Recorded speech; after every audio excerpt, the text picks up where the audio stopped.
Hello, lovely Charsphere. Lucy here from the Moon Priestess. I'm excited about this hashtag and I wanted to do it sooner rather than later. I've only watched Simon's VR and I didn't want to watch Jacob's because I want to be uninfluenced as much as possible, because if I start seeing people like saying, oh, I would choose this deck for this, and this deck for that, and that other deck for that, well, I would be influenced. And if you know anything about astrology, I'm a Libra, yes. It's just a thing now to say Libra instead of Libra. Anyhow, if you know anything about Libras or Libras, we really have a hard choice. Like, choosing for us is like it's like really hard. Like, we want a lot of choices and we don't want to, it's like really hard to really pinpoint one. So because our lovely Simon is also Libra, I'm thinking, yeah, I can do this. So for this lovely tag, and I love how the British are like super classy about it, because it's like the hashtag Snoc, marry, avoid, which I actually knew from the American hashtag or game as F, FCK, marry or kill. No, it's like going to the extreme, right? And the only thing I'm like, well, marry is the same both in the UK and in the USA. I think because marriage, that's already extreme. But you can really see, that the Americans took it to their next level. Like, Snoc, no, let's go, to the sex part. And avoid, no, let's kill it. I'm like, okay. I'm glad that these are like for tarot decks, because I also want to be super respectful. And I like the connotation better for Snoc, marry, avoid. We do have a version here in Mexico about playing it, which is super similar to the American, no? It's like, yeah, who do you want to have sex with? No? Tener sexo, coger, well, yeah, that one. Then, who you want to marry, con quien te quieres casar. And then, who do you want to kill, a quien quieres matar. So that's a little bit extreme. So I'm going to stick with the Snoc, marry, avoid, which I absolutely had a hard time choosing, but I made a list and I'm settled in my options. So here we go. I just wanted here a little background because I was like, should I spoil anything? No.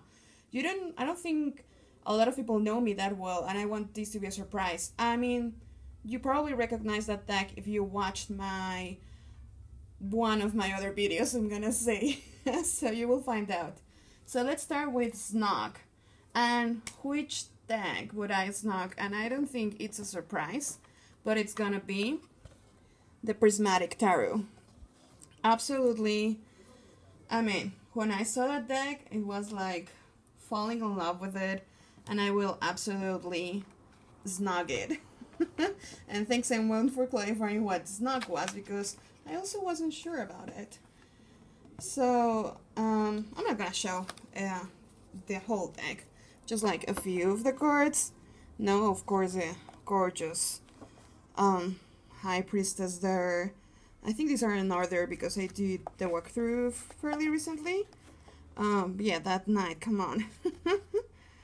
Hermit, and I think this deck is like very naughty. I mean, again, there's some nudity there. So yeah, I really like this deck. Apologies for the light. I mean, I'm not recording during the day, but I was like, well, I don't want to let more time go by, and I do have a regular job, so it's really hard to record in the mornings if it's not a weekend. So here we go. Now for the Snoc deck. Then for the married deck, and I love the play on words, because for the married deck, of course, Marielle. Won't you want to marry me? Marry me, Marielle. I love. It was love at first sight. It's still love. Oof, look. The Marielle is absolutely, let's move this a little, is absolutely beautiful. Oh, I don't want to shift the focus a lot, so I'm gonna just close these cards. I mean, yes, the Marielle. Let's hope that second edition is less shiny. I would love for the matte. I think we're pretty set on the borderless, which I'm so excited about. Yeah. Yeah, I think I have a thing for Hermit's cards. So I'm super excited about it. The second edition. I absolutely adore this deck. This is the gold edging. Know that it was like, I guess, first edition, second batch, if you want to call it like that. Absolutely would marry this deck anytime, any day. Bring it on, Maria. Now, for the avoid. Actually, the avoid and the divorce categories were really, really hard for me because I'm still in love with all of my decks. I don't want to divorce any of it or avoid them. So, as hard as this was for me, the deck that I want to avoid, and I will clarify, but it's actually my first tarot deck. Seems sad, I know, right? I think I want to avoid it, and not as in part ways with it. No, it's my first tarot deck. Come on, like the first official tarot deck I had. I'm never gonna part ways with it. But the reason I want to avoid it is because I've been working with this deck like so long, so much. I know it so well. I do like the pips and the simplicity, but sometimes, I mean, this is like, it gets very repetitive, and I also like to use my intuition and to see like more into the images of each card, and some of them are beautiful, but some of them can be very repetitive. So I do believe this is a super powerful deck. I mean, it was my first tarot deck. It will always have a special meaning in my heart, but I kind of want to avoid it because there are so many decks to play with and choose from. So I want to work with those decks as well, not just my absolutely gorgeous first deck. And please, please don't take it the wrong way, but I'm gonna avoid you for a little while. I will always come back to you. You know that. So now for the divorce part. This was also really hard, as I said. But without further delay, the divorce one is the Smith-Waite, the Borderless Edition. And again, I don't have anything against this deck. I love Pixie's artwork. I love the impact that this deck had into the world.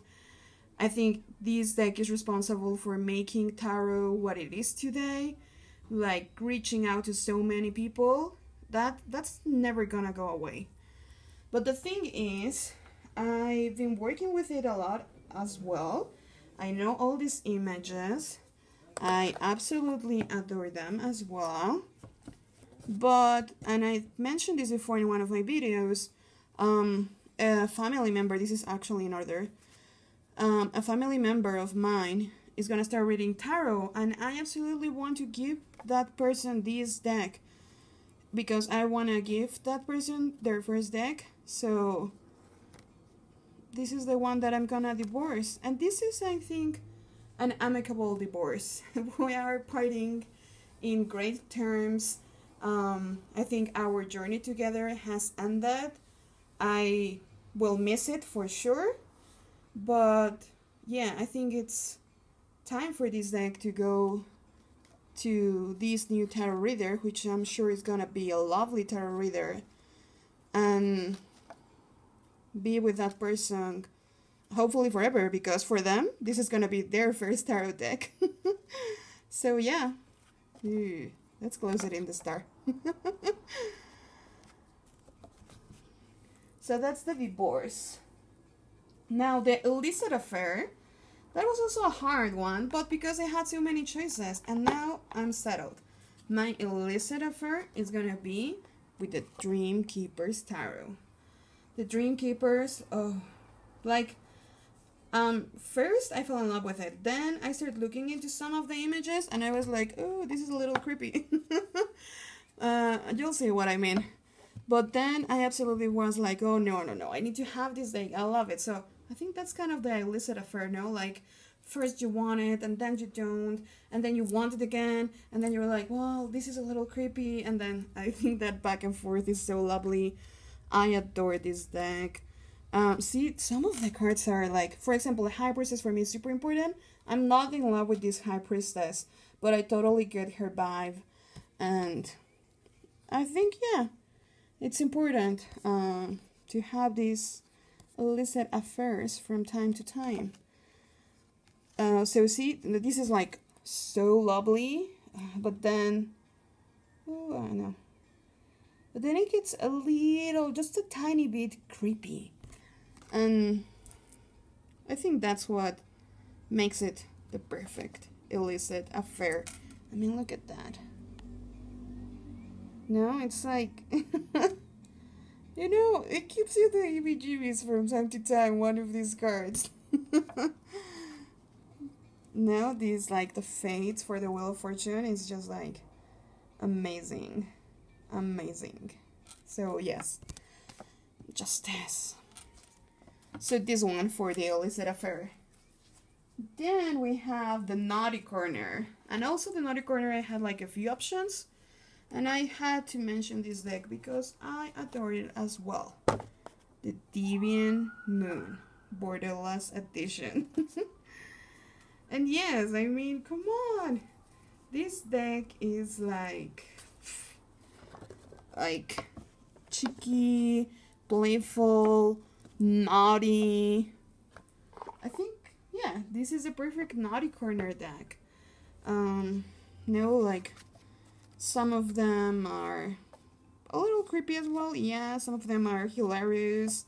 Some of them are like really strong and powerful and punch you in the face, and some of them are lovely, like that family and the representation there, like inclusiveness, and he went to war and returned and now he's back together with his family. Those are lovely messages. But from time to time it really is like for example that Hermit, I think it's here. Yeah, the Hermit, it's like that card, no, screaming at you, and sometimes that can be really hard, so I think that's why I'm choosing it for the Naughty Corner, because it's like, okay, give me a break, because you're being like too harsh on me. Now, this one, for the alternate world I would like to live in. I actually didn't have to think that one much, because I saw that questioning for love of cards, or like which world, like tarot world, would you absolutely want to live in. And the first thing that came to mind, no, without reading any of the other comments or anything, was like Shadowscapes Tarot. And Shadowscapes Tarot, it's like, I love Stephanie Pumon-Luo art, and you will see here I actually have this lovely notebook that has her artwork, and I think this was before I even knew like Shadowscapes was her deck. So I fell in love with her world. I absolutely want to live there.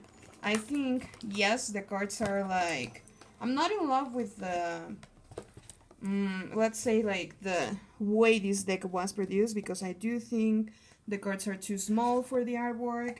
I would like a larger version, no, like the Church one out there for the image to breathe better.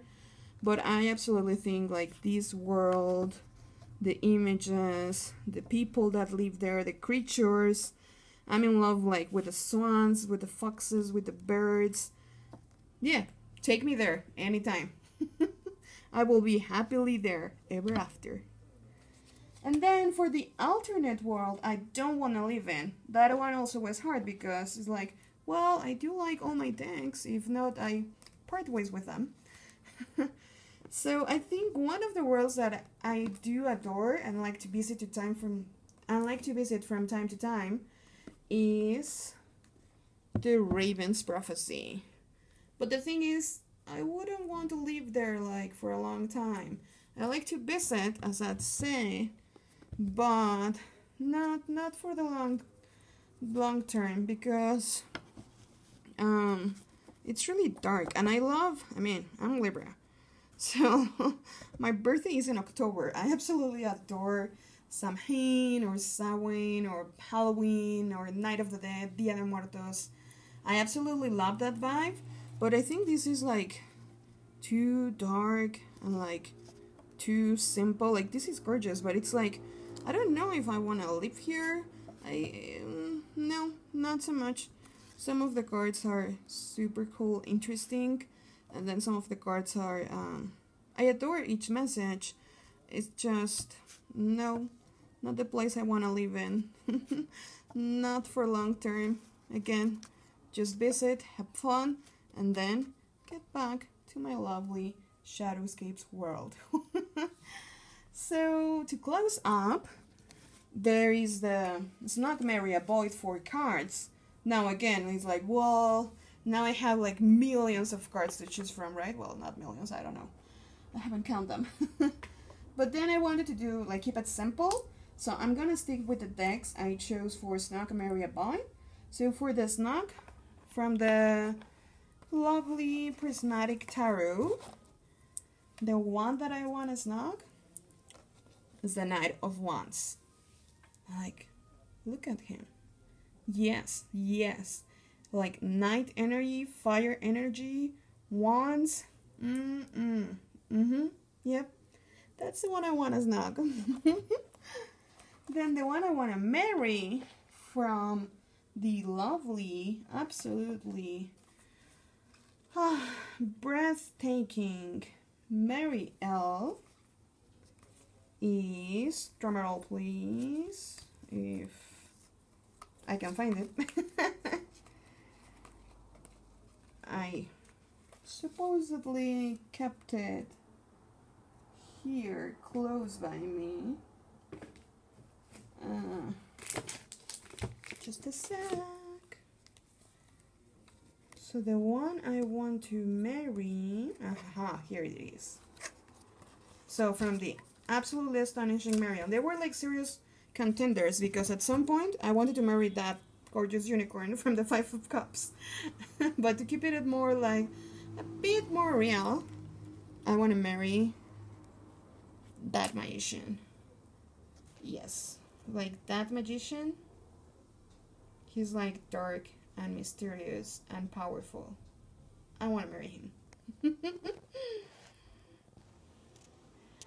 And last but not least, which is like, well, which one I want to avoid from my lovely deck? The Marcel, that wasn't hard to choose at all. Because the one I want to avoid, because this card haunted me for so long, is a Tower. Like, oh gosh, those Tower moments. I know they are necessary. I know we grow a lot from them. I know they're in this life to teach us super valuable lessons. But it's like so hard. So I'm like, please tell me like my Tower moments are taking a break, a long break for now.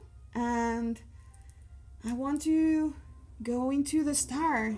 Oh, the Fool actually. Well, yes. Let's go back to the beginning and have fun, right? So I hope you like this now with Marielle, with Marcel, and then with the Prismatic Tarot. Now for these lovely hashtag, super fun. Thank you, Simon, for bringing this. Also to Jacob, and now I'm gonna watch your tag now, because I want to see which other decks there are people choosing for this tag. And thank you, L. L, thank you for this tag. It's super fun. You're always on point, hilarious, making us laugh, saying naughty things. We love you, we adore you. So take care, everyone. Tell me, your Snoc, marry a boy, do a video. Bye bye, take care, love.